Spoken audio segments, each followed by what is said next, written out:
Good afternoon. Good to see everyone. A couple things at the top. President Putin chose to launch this brutal, unprovoked war against Ukraine. Just as he is engaged in aggression beyond his borders, he is acting even more repressively at home. Despite Putin's crackdown on free media and his government's continued peddling of blatant lies, we have seen many Russians bravely stand up against Putin's war, including on state-run TV. Now, nearly 15,000 Russians have been detained by Russian authorities for doing just that, for exercising the rights that are as universal to them as to citizens around the world. We support the voices of the people of Russia who are calling for an end to this war, who refuse to let their principled views be silenced, who refuse to let a new Iron Curtain descend again around Russia. Russian journalists are being prosecuted for doing the vital work that you all do here, which is to report, to interview, and to share the truth about what is happening. The people of Russia have a right to know about the thousands and thousands of casualties that the Russian Federation's forces are taking right now in Ukraine, as well as the civilian casualties and the widespread destruction of civilian infrastructure Putin is inflicting on the people of Ukraine. There are thousands of Russian mothers who will never see their sons again, yet the media in Russia is not allowed to share that information with the people of Russia, obscuring the real costs of this war. Those who dare to speak up are branded as liars, they're branded as traitors, and they are subject to prosecution. We stand with Russian citizens of conscience as they seek to exercise their rights to freedom of expression and peaceful assembly. We will hold responsible those who engage in human rights abuses. We will ensure that credible allegations of war crimes are investigated and those involved are held responsible.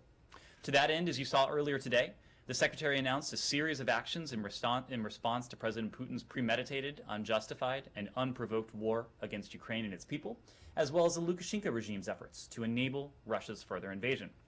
This war does not reflect the will of the peoples of Russia and Belarus. Indeed, their respective governments' aggressive behavior abroad is coupled with systemic and increasing repression within their own borders. We are witnessing an autocratic attack on democracy.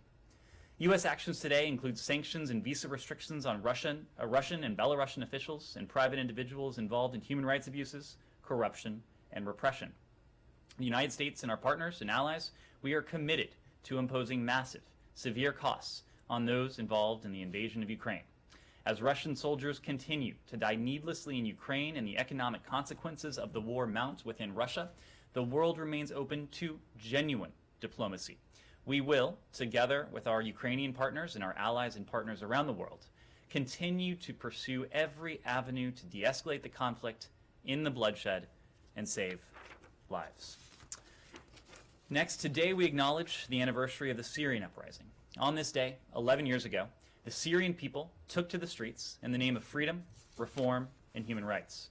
Bashar al-Assad responded to this peaceful call with brutality, sparking a war against his own people that has killed hundreds of thousands, displaced more than 13 million, brought food insecurity to some 12 million, and left 14.6 million people in need of humanitarian assistance. As we stand with the Syrian people, we continue our efforts to explore to secure a nationwide ceasefire, expand access to humanitarian aid, achieve justice and accountability for the Syrian people, and reach a political resolution as outlined by UN Security Council Resolution 2254.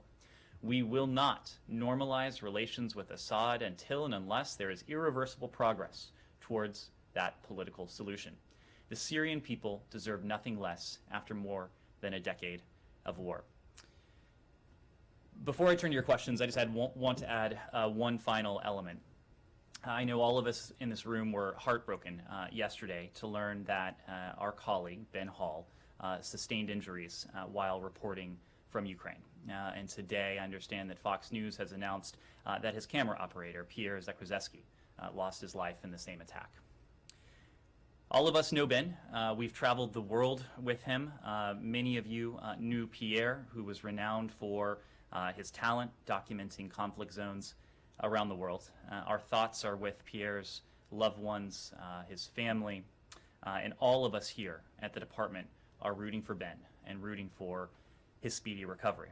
Ben's collegiality, his sense of humor, his wit, his warmth have always been a balm for the very tough questions that he would always hurl my way at the way of Secretary Blinken. I know I speak for the Secretary when I say that we look forward, once again, hopefully very soon, to being on the receiving end of all of those.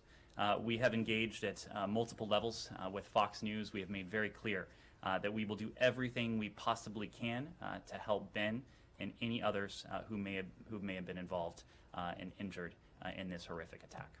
So with that, I'll take your questions. Thanks, Nick.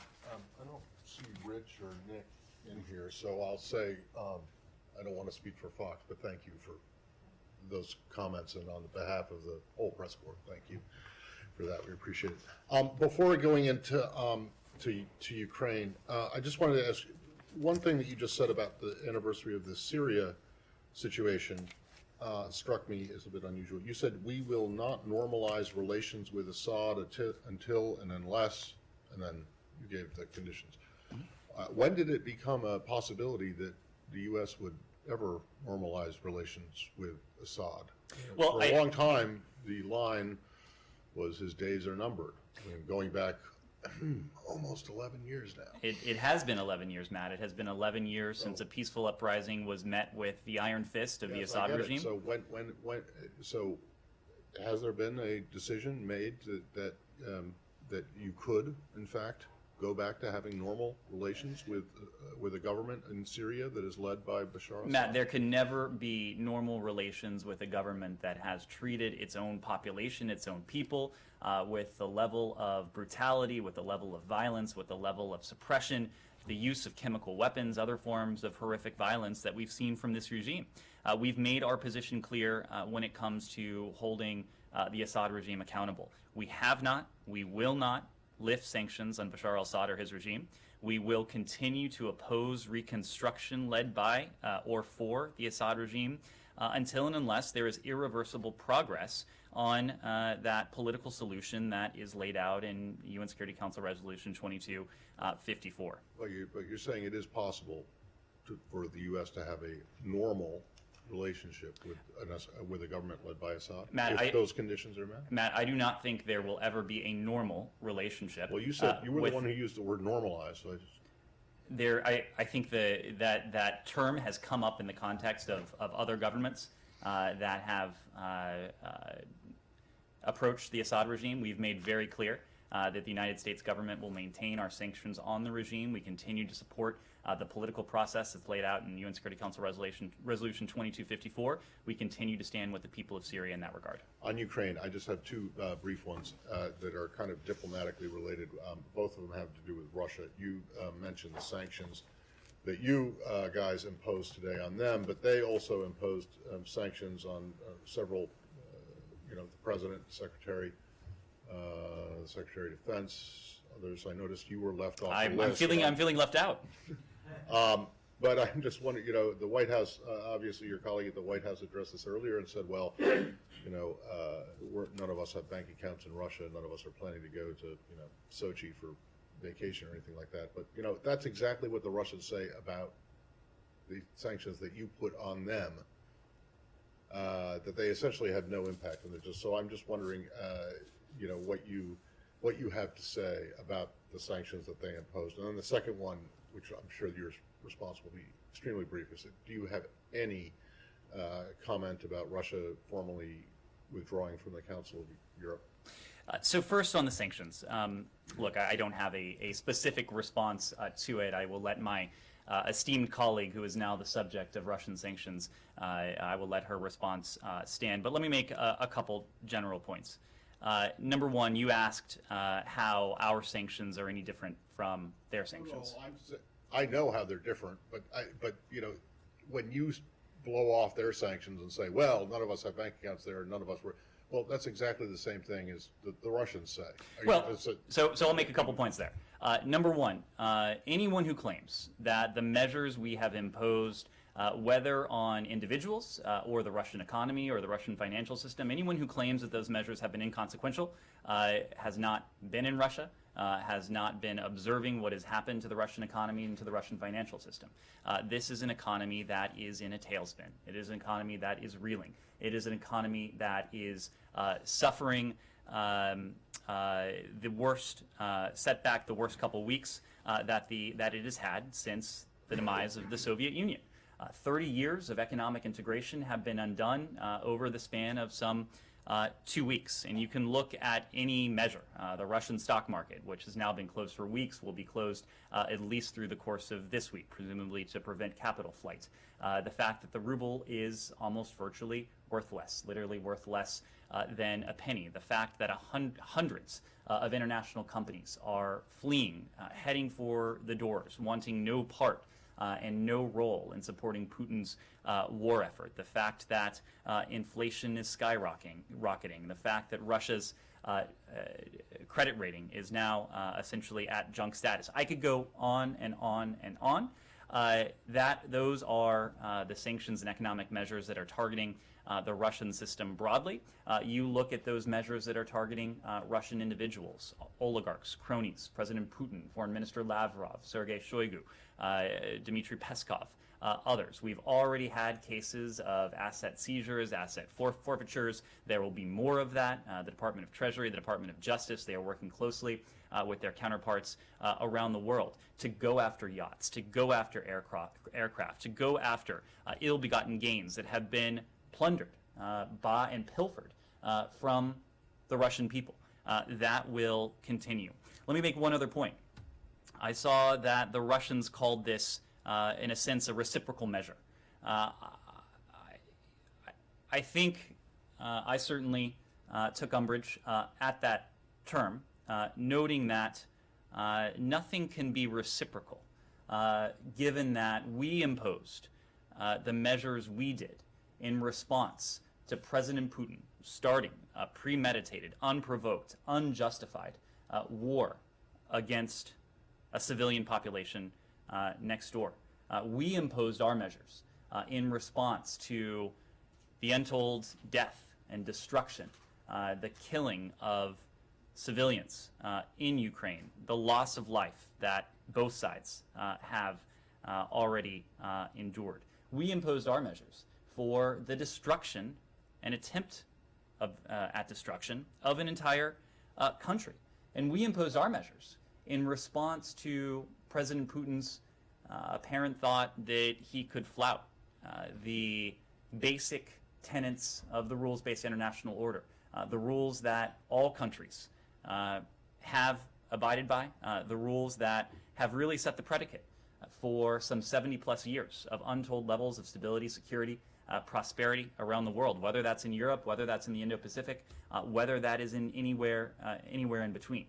So there's nothing reciprocal about what the Russians have done versus what we together with our allies and partners have sought to do. What the Russian Federation has done is start a war, has caused untold loss of life in Ukraine, among Ukrainians, among Ukrainian civilians, men, women, children, maternity hospitals, residential buildings, not to mention the Russians who have also lost their lives in this needless war.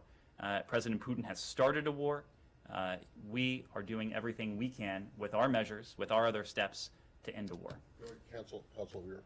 Oh, Council of Europe. Does that register with you, or does you think it doesn't matter? I mean, I know you're not part of the Council of Europe. Well, we are aware that Russia has informed the Council of Europe that it intends to withdraw. Of course, we would refer you to the Council for next steps. We did previously welcome the Council of Europe's suspension of the Russian Federation for its aggression in Ukraine. We similarly welcomed the Parliamentary Assembly's strong statements of support for Ukraine in the extraordinary session that was held. And we share the Council of Europe's values, human rights, democracy, the rule of law.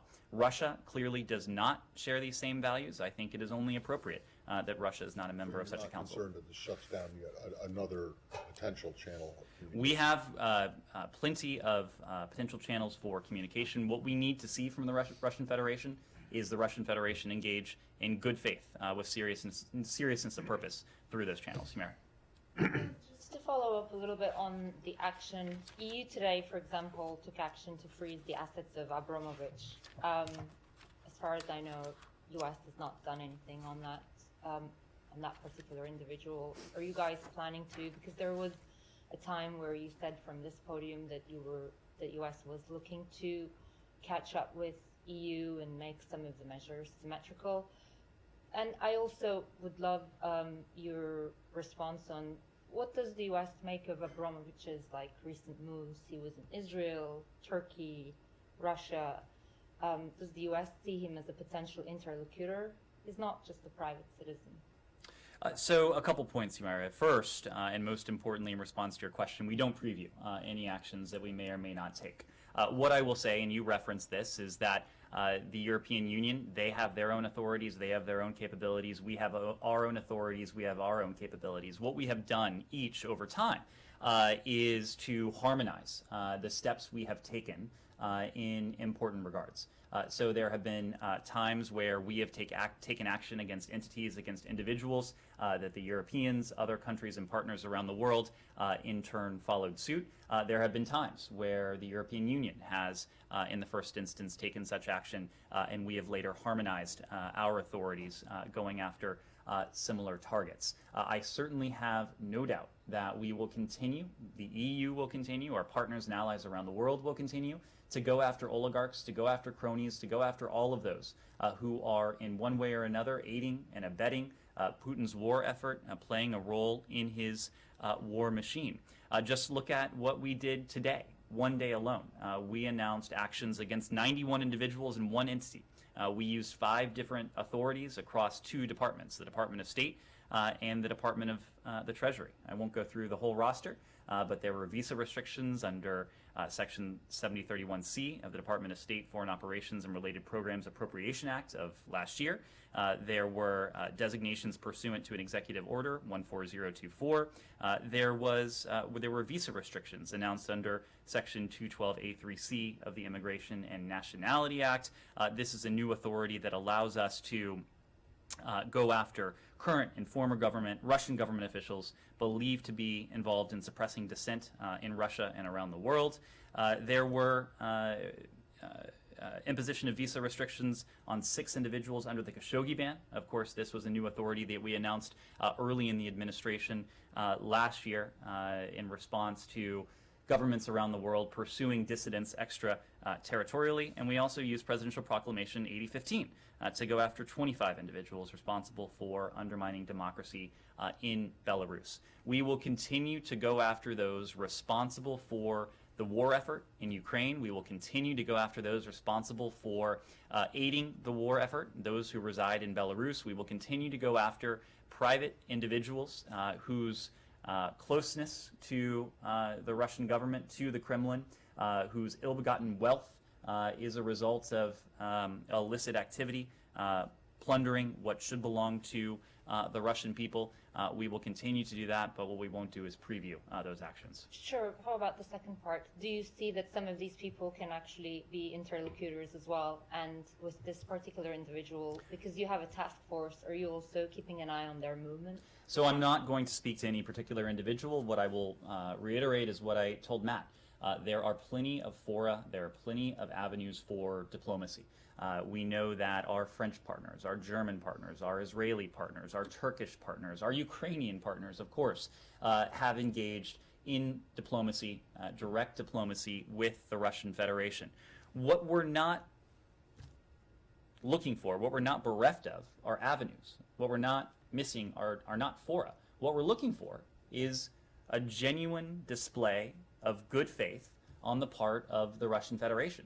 We need them to show up at any one of these venues to make clear that they are genuinely interested in de-escalation, in putting an end to this conflict, in putting an end to this war, and putting an end to this senseless and needless loss of life. And you have received no such indication up until this moment? I think we will... Through any channel? We will judge that based upon what we see in Ukraine.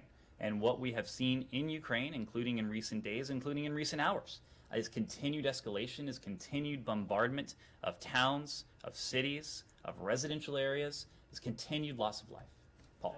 Okay, so I understand all you said about the Russian economy, but the average Russian doesn't own stocks. The average Russian doesn't buy a lot of imported goods.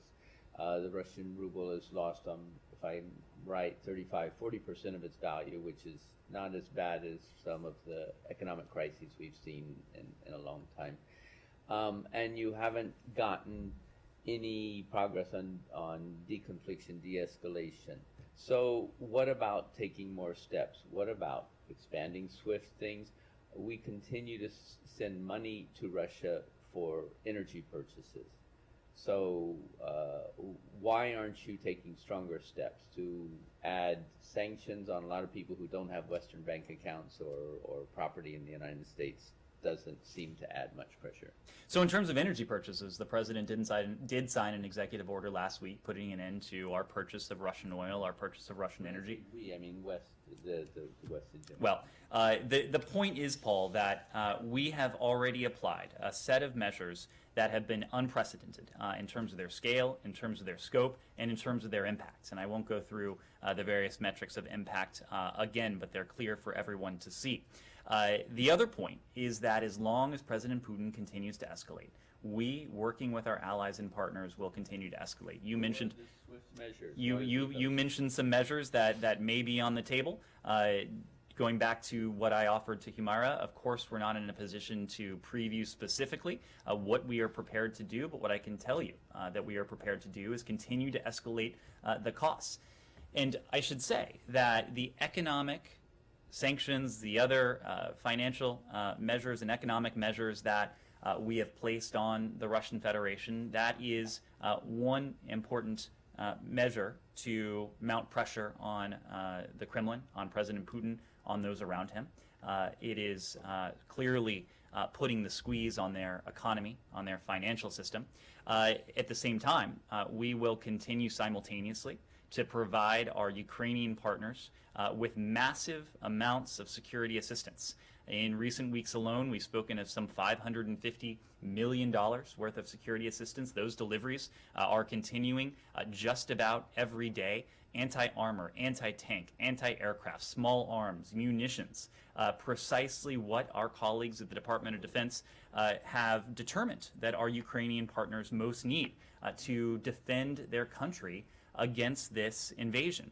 And we are very fortunate that given the passage of the spending legislation out of Congress, we now have $13.6 billion for the people of Ukraine in different realms. And a good chunk of that money, about half of it, will be made available in the form of additional security assistance. So we have provided more than $1.2 billion in security assistance to our Ukrainian partners over the course of the past year. We're going to be in a position to do much, much more, given the spending allocation that we recently have had from Congress. That is another avenue that is putting pressure on President Putin. And we have seen that pressure and the effectiveness of that security assistance, the effectiveness of the Ukrainian resistance, in that we are now on day 20 of this Russian invasion, of this Russian war. President Putin's certainly cannot be comfortable with what he has seen from his forces on the battlefield. I will leave it to others to offer the military analysis. But again, President Putin gravely miscalculated if he thought that he could dispatch 100,000 forces into a sovereign country and not face and find the stiff resistance that he's found, with thousands of Russian service members losing their lives, with his forces stalled in key areas. President Putin has gravely miscalculated if he thought he could do all of this without facing opposition at home. And we've seen very prominent displays of that opposition, including in recent hours, in ways that would have been unexpected even a few weeks ago.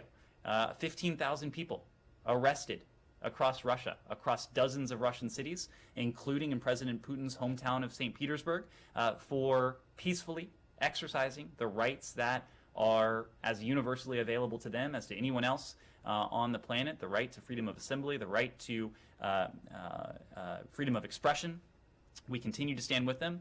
And President Putin, going back to where we started, has gravely miscalculated if he thought that the United States, that our allies and partners were bluffing when we talked about the profound cost that we were prepared to impose on Russia's economy, on its financial system, on the Kremlin if he were to go forward.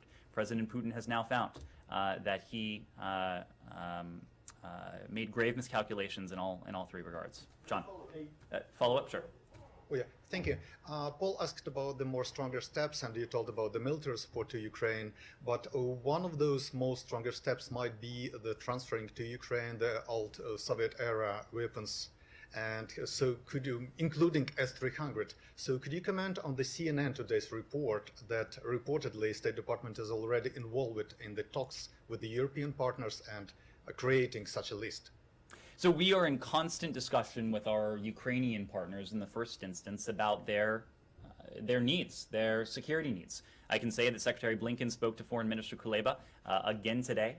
They discussed Ukraine's security needs once again, working very closely with our colleagues at the Department of Defense.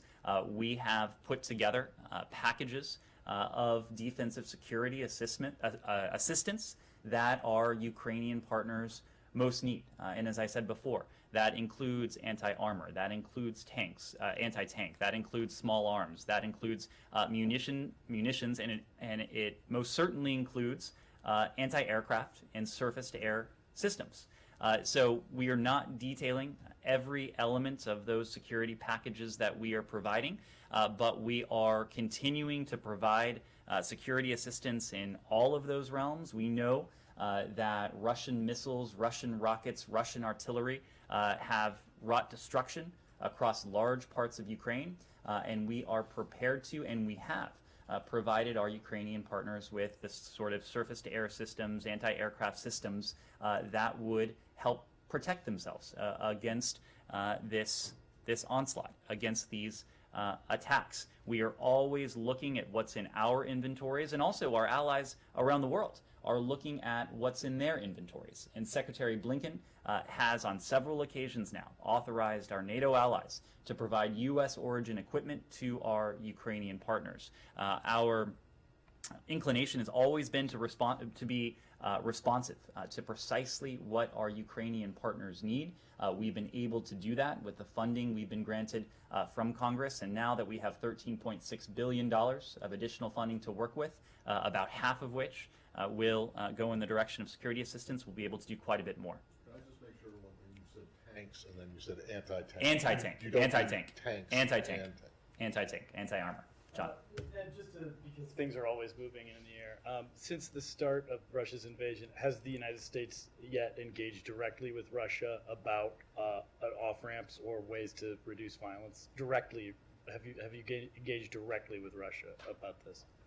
John, a number of our partners are engaged directly with the Russian Federation at high levels. I think what is clear is that none of these engagements have yet resulted in the diminution of violence, in an end to the war, in a reduction of the loss of life that we've seen across Ukraine. If we determine that high-level U.S. engagement would be advantageous to help move forward with that overriding goal of putting an end to this violence, putting an end to this senseless war, we would absolutely be prepared to do so. What we have found, however, what our partners and allies have found, however, and what our Ukrainian partners, most importantly, have found, however, is that we have yet to find a Russian interlocutor that is either able or willing to negotiate in good faith, and certainly not in the context of de-escalation, given that Russian forces have continued to escalate, have continued to wreak violence across Ukraine. So we'll continue to look for diplomatic openings. In the meantime, we will continue to support our Ukrainian partners, as well as the diplomatic efforts that our allies around the world are taking part in. And then can you just comment on the statements from Moscow about receiving written assurances related to the Iran deal? So we've discussed this yesterday a bit. What I will say is that we have made significant progress over recent days when it comes to the possibility of mutual return to compliance with the Joint Comprehensive Plan of Action. We continue to engage with Russia on a return to full implementation of the JCPOA. I think What you heard from Foreign Minister Lavrov, I will let him speak for himself, I will let the Russians speak for themselves, but it may well be a reflection of the fact that we, of course, would not sanction Russian participation in nuclear projects that are part of resuming full implementation of the JCPOA. We can't and we won't and we have not provided assurances beyond that to Russia. We will let Foreign Minister Lavrov speak for his country, but perhaps it is now clear to Moscow, perhaps a couple things are now clear. Number one, as we have said publicly, the new Russia-related sanctions are unrelated to a potential return to full compliance with the JCPOA, and they shouldn't have any impact on its implementation. And it may well be a reflection of what we've said all along, that an Iran that is unconstrained in its nuclear program, and that has no permanent, verifiable limits attached to that nuclear program. That is not in our interests. It is not in the interests of our European allies. It is not in the interests of the PRC, and it's certainly not in the interests of the Russian Federation. I will reiterate one additional point, that you've heard several references in recent days to external factors, and we have engaged with the Russian Federation on the possibility of a mutual return to compliance with the JCPOA. But as I said the other day, there were and are a small number of outstanding issues. Now that we are this close to the finish line, those outstanding issues tend to be the hardest issues. So we're not there yet. Nothing is agreed until everything is agreed. But we continue to assess that a mutual return to compliance would be the most effective, the best way to verifiably and permanently once again have those limits on Iran's nuclear program. Laura. So to follow up, is it this building's understanding that the objections that Russia raised in the last few days have now been resolved? It is what I'm relaying to you is that you will need to ask the Russians. But you guys are in the negotiations with them. So is it this building's understanding that they are no longer objecting? We have seen the statements from Foreign Minister Lavrov.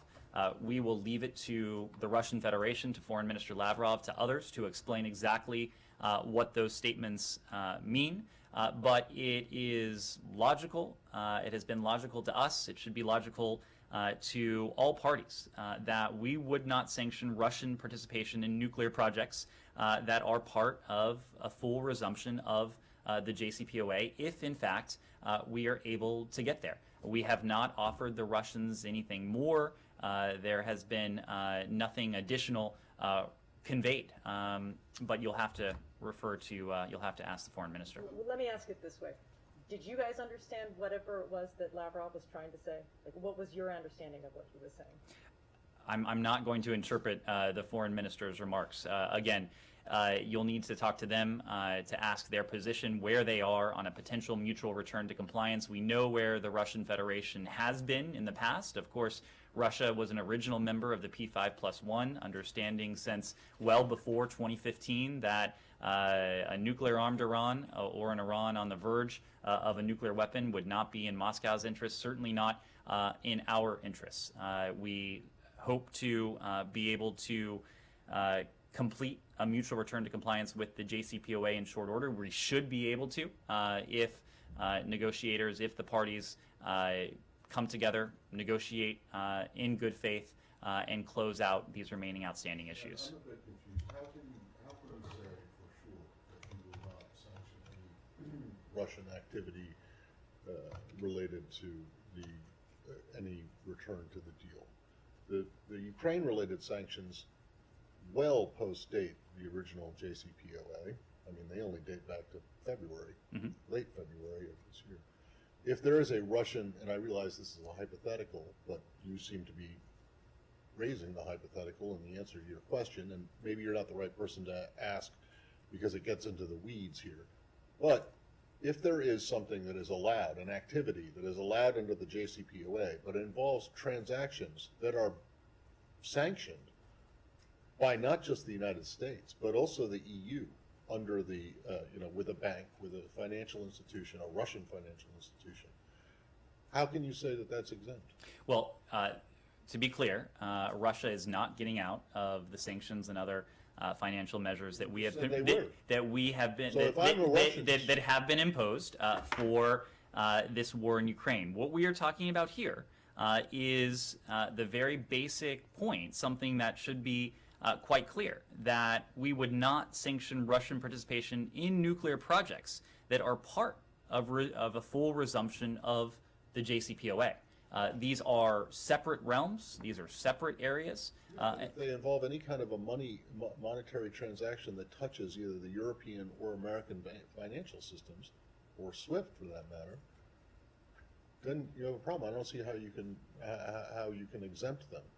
Because if I'm the Russians and I see that that's exempted, well then all of a sudden, every foreign transaction that I do is going to be related to Iran's nuclear program, and therefore exempt under. So Matt, I think two things can be true. One, the JCPOA is not going to be an escape hatch for the Russian Federation and the sanctions that have been imposed on it because of the war in Ukraine. But two, we are not going to sanction Russia for participating in nuclear projects that are part of the JCPOA. You're right, you're asking a very weedy question. It's probably better for... Then let me add another one to it. It may be better for an expert, but then what about the idea of the secondary sanctions? Because any bank or financial institution that would be involved in a transaction, say Russia purchases heavy water from the Iranians or enriched uranium. This seems to open the Pandora's box that you keep talking about and other things. It just seems that the Russians would be able to disguise any number of non-Iranian nuclear deal transactions through that same channel of exemptions that you're offering. Well, so what you're raising is a hypothetical wrapped in another hypothetical. The hypothetical that... Sorry, but you're talking about a deal that doesn't exist yet. Well, that's my point. I'm No, sorry. that's... Well, my hypotheticals are related, based on your initial hypothetical. That's exactly my point. So rather than get wrapped around the axle of hypotheticals, Well, can we get someone down here to go through this stuff? I have Ukraine questions. Any more Ukraine questions? Seems like there are a couple Ukraine questions. Is Robert Malley going back to Vienna this week? Rob Malley and his team, they are still based here. I understand that negotiators are still in capitals. If it is prudent, if it is appropriate for Rob and the team to go back to Vienna, they're prepared to do so. And on Ukraine, how did the secretary receive the news of sanctioning him and the president and other U.S. officials by Russia? I haven't discussed it with him yet today, but based on previous discussions, I don't think he'll be surprised. He will be able to sleep. I'm sorry? He will be able to go to bed. I think he will sleep just as soundly as he otherwise would, which, given that he is Secretary of State, probably isn't all that soundly. And on Saudi Arabia, Ned, Saudi Arabia considers accepting the Chinese currency instead of dollars for Chinese oil sales. What's your reaction to that? We don't have a specific reaction to that. What I would say is that we've said time and again that our relationship with the PRC is at its heart competitive. It will be collaborative when it can be, adversarial when it must be. Our allies and partners around the world are going to have their own relationships with the PRC. What we are not asking countries to do is to choose between the United States and China. When it comes to many of our partners, what we seek to do is to give them choices and to make partnership with the United States and all that we bring to the table, all that we could bring to a bilateral relationship, make sure that countries, partners around the world know just how appealing that is. And one on UAE too. How do you view the UAE conflicting statements on increasing the oil production? Their ambassador in Washington said that they will increase the production, and their energy minister contradicted them. I will leave it to our Emirati partners to speak to to speak to this question. We, of course, are not a member of OPEC. We're not a member of OPEC Plus, but as you know, we have engaged with companies, with countries around the world. We maintain an interest in a steady global energy supply, and our diplomatic outreach is a large element of that. Laura. So we've talked in the past about the possibility of expediting Ukrainian refugees to the United States. I'm wondering if there's any update to that, if the position in this building is still that they must apply through UNHCR, which is a process that you know can take months. Over the weekend, we saw some people trying to come into the United States from the southern border. Is there any consideration given to temporary humanitarian parole for Ukrainians who might want to come to the United States, especially if they already have ties, family members in the United States? And then I have a second question for you on a unrelated Ukraine topic. So a couple points. We discussed this a bit yesterday, but there are now nearly 3 million Ukrainians who have been forced to leave their homes because of this violence. We are deeply, deeply grateful to Ukraine's neighbors, to countries throughout Europe who have so generously opened their arms to welcome these Ukrainian refugees. We recognize the fact that many Ukrainians have family, have loved ones who are in Europe. We expect most Ukrainian refugees will seek to remain in Europe until and unless they can return to their homes. And of course, that is our ultimate objective. To see to it that Ukrainians who have been displaced by this violence, whether they're one of the 2 million internally displaced persons inside of Ukraine, or nearly one of the 3 million, one of nearly 3 million Ukrainian refugees who have been forced to flee their country. Our goal, of course, is to see to it that they can return to their homes once this violence ends. We are working with UNHCR, with resettlement partners, overseas posts, to determine whether Ukrainians who have departed Ukraine require resettlement to a third country because they can't be protected in their current location. We, as we always do, assess protection needs, and that includes cases of particular vulnerability as a central tenet of our refugee admissions to address the urgent need for resettlement across all regions. We don't discriminate on the basis of any country of origin. As we discussed yesterday, our refugee ceiling has various regional categories attached to it. There's a category for those who would emanate from Ukraine. Any admissions of Ukrainian nationals through the U.S. Refugee Admissions Program would be in accordance with that presidential determination on refugee admissions. What I can say right now is that we have been, we will continue to be a country that welcomes refugees from around the world.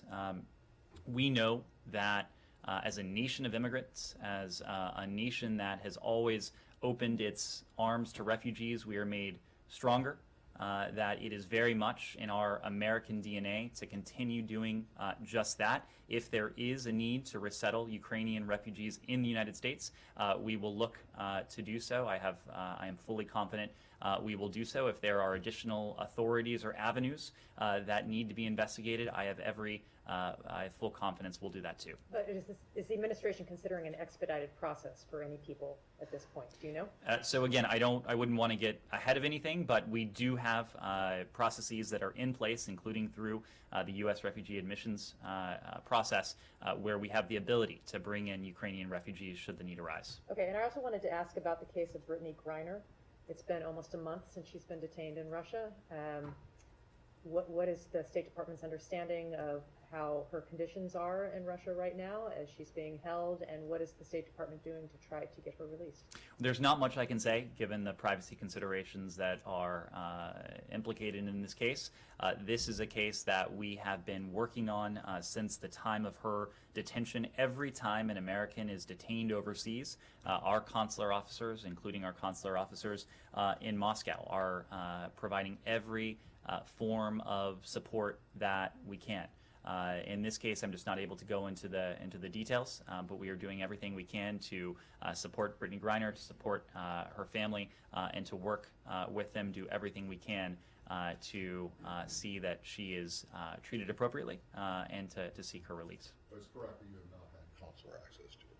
I could not speak to that at this point, given privacy considerations. Well, hold on a second. This is a 30-year, almost 30-year battle that I have had. How is she exactly supposed to sign a Privacy Act waiver if you guys can't get to her? Ask her to see if she wants to sign one. So Matt, I get that. Matt, I understand you can't give details. Well, Matt, but there's surely a you could factual say- answer to your question if you'll listen for a Okay.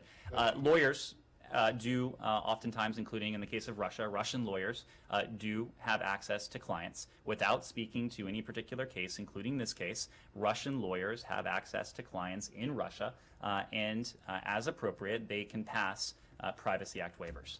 Yes. But you're now acknowledging her detention, so I mean, Yes. clearly, I mean, there is a way you could go. I mean, a couple of weeks ago, or actually last week, you weren't even able to announce her And detention. what I can say is that I expect we'll be able to say more in the coming days. Do you have any sense? Can you give us any sense of her condition? Is she being treated well?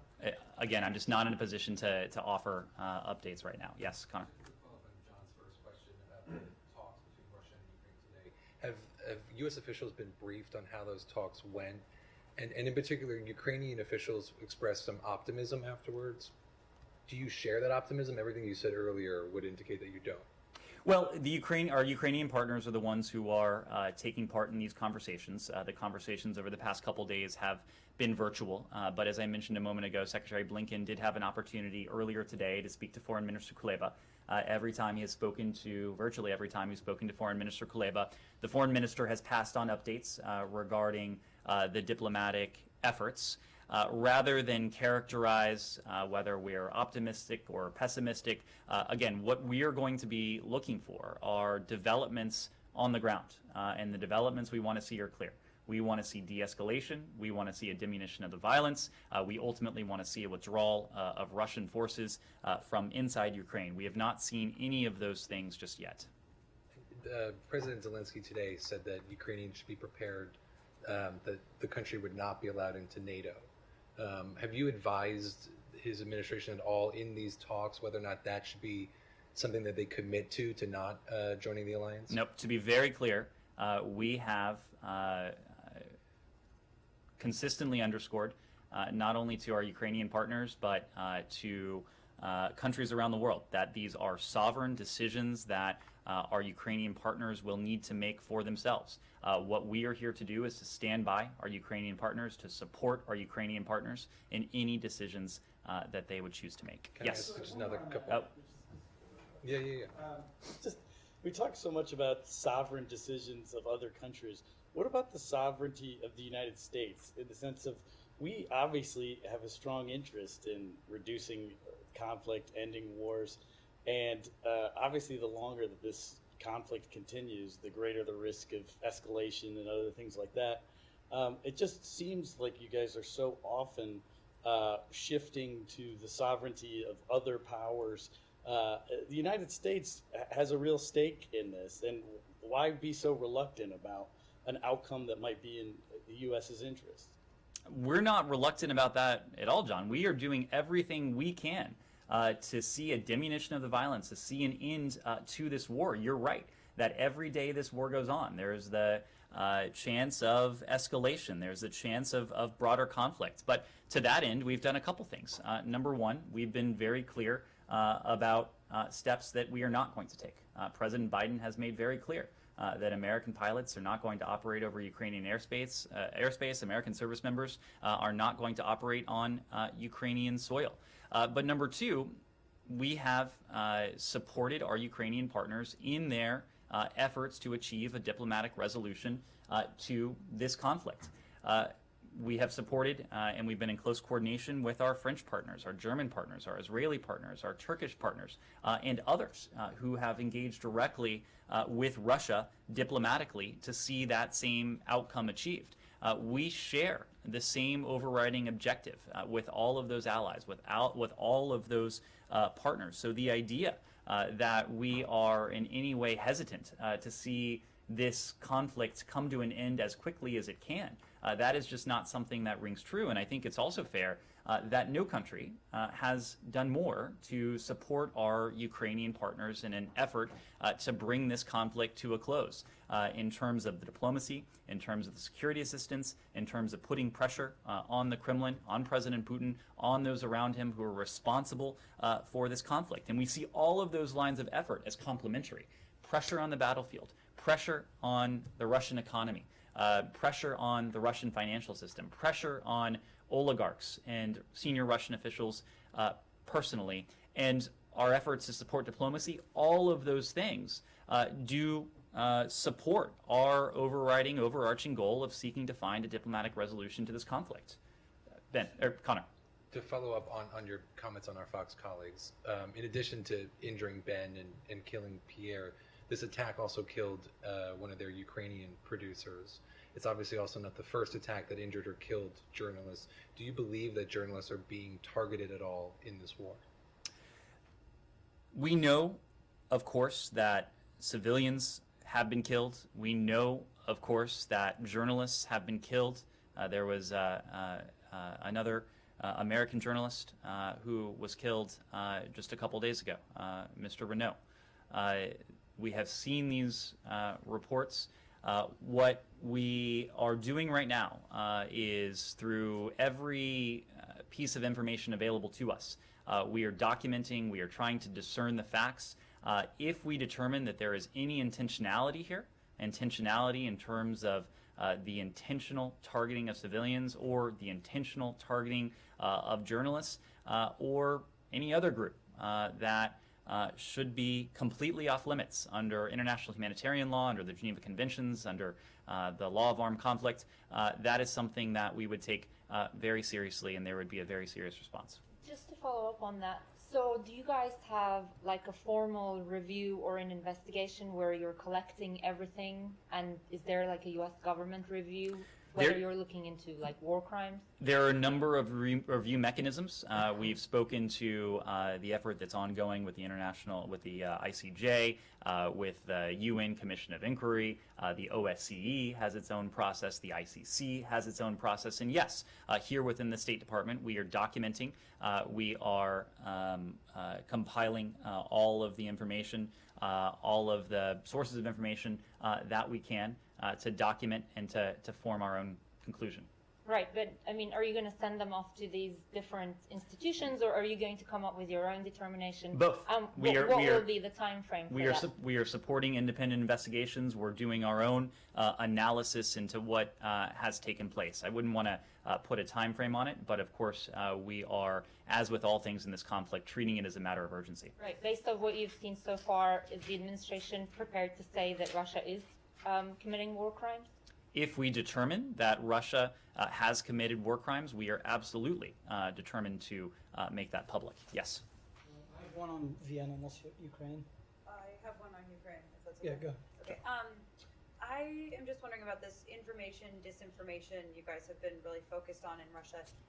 Can or should the U.S. government be providing sources of more accurate information to Russians at this time?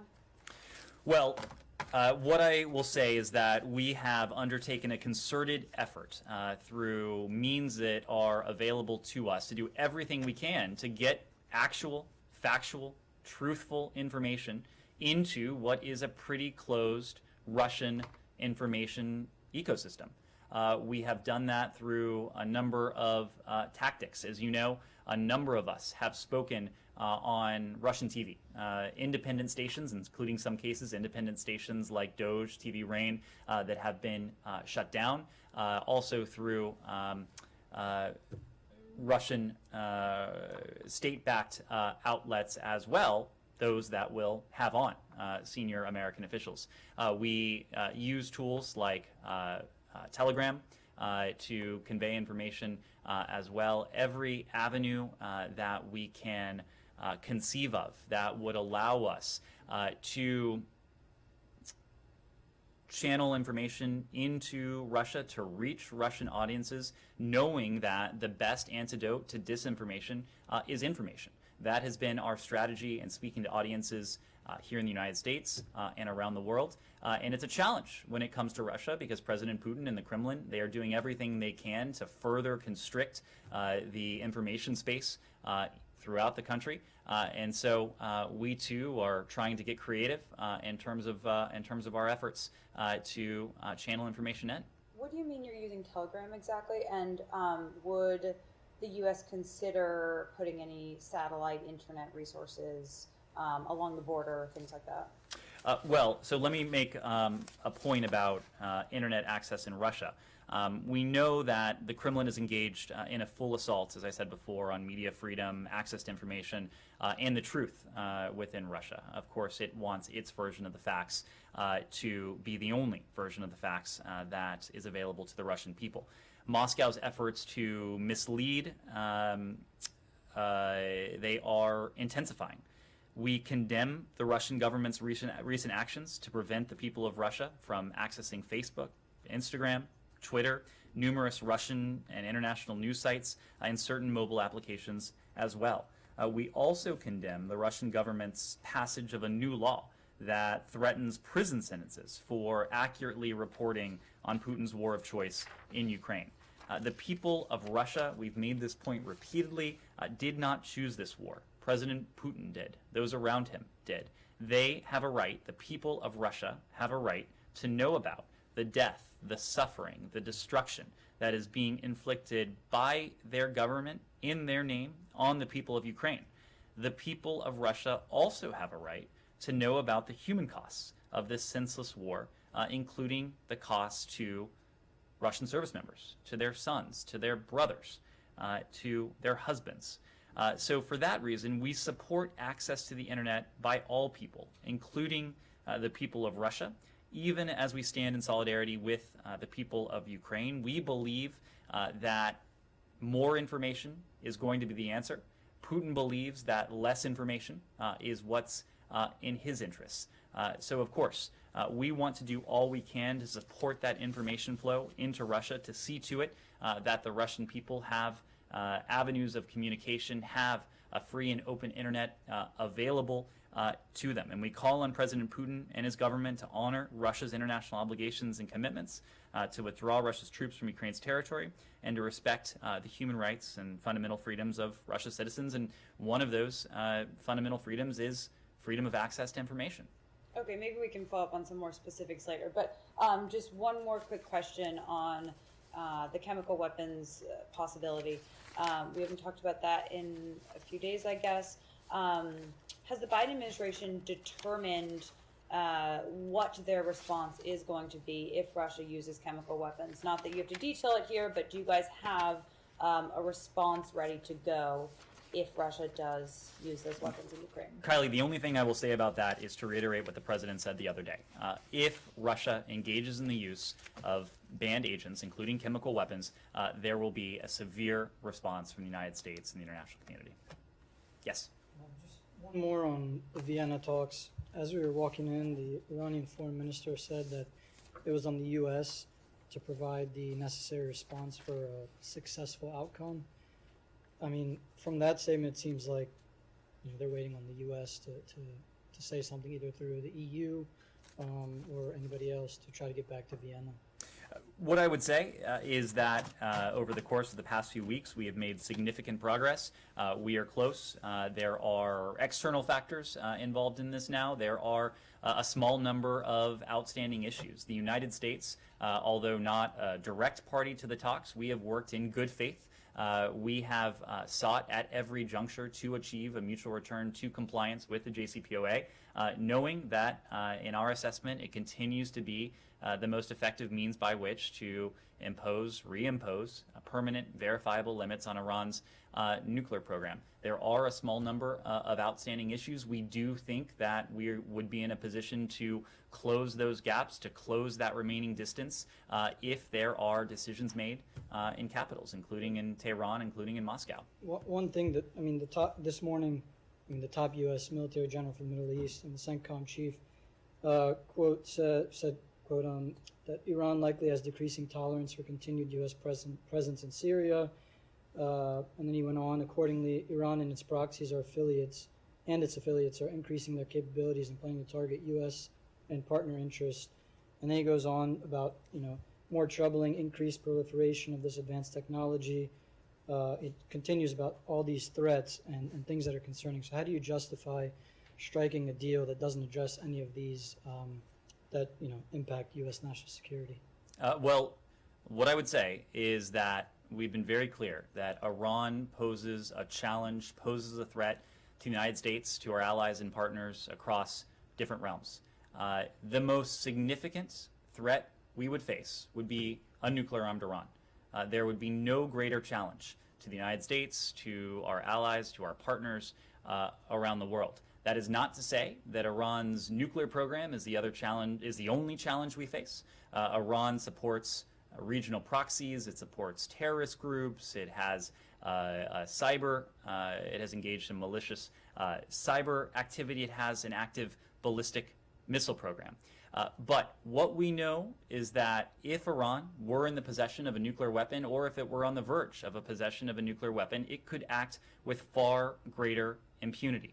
The first thing we want to do is to put Iran's nuclear program back in a box, to take that challenge off the table, so that, working with allies and partners, we can confront, we can take on the challenge that Iran poses in these other realms much more effectively. We actually see these goals as quite complementary, knowing that a nuclear-armed Iran is an Iran that would have far greater impunity. And I'll make one other point. Our goal is to put the Iranian nuclear program back in a box. It was in a box until 2018. Prior to 2018, when the JCPOA was in full force, in full effect, we did not see the same kinds of provocations that we have seen even in recent days. So our goal is to put that challenge, take that challenge off the table, and to work with our allies and partners to address the fuller range of threats that we face from Tehran. The last one, sorry, it's Sure. quick. Do you fear Russia could be trying to derail these talks in order to prevent, Iranian oil from coming back on the international market?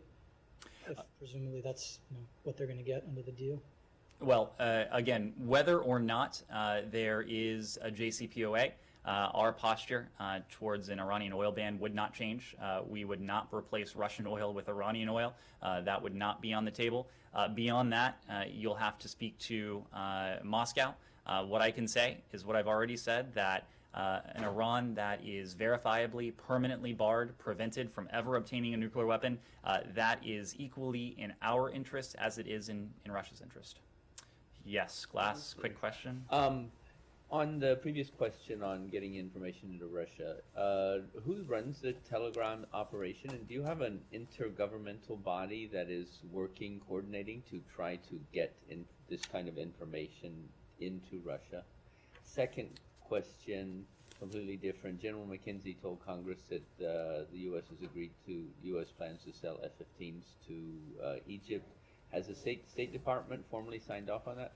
We don't speak to potential arms transfers or arms sales until and unless they're notified to Congress, so I just wouldn't have anything to say on that score. In terms of conveying truthful, accurate messaging and information into Russia, that's something that we're very focused on as a government. State Department? It's something that the State Department is certainly very focused on. It's something that I know a number of our allies and partners are very focused on as well. And we're focused on it because Moscow has sought to be a purveyor of information that is false, that is misleading, that is disinformation. I'm sorry, but who in the government is doing this, and is there an interdepartmental body that is coordinating this kind of activities?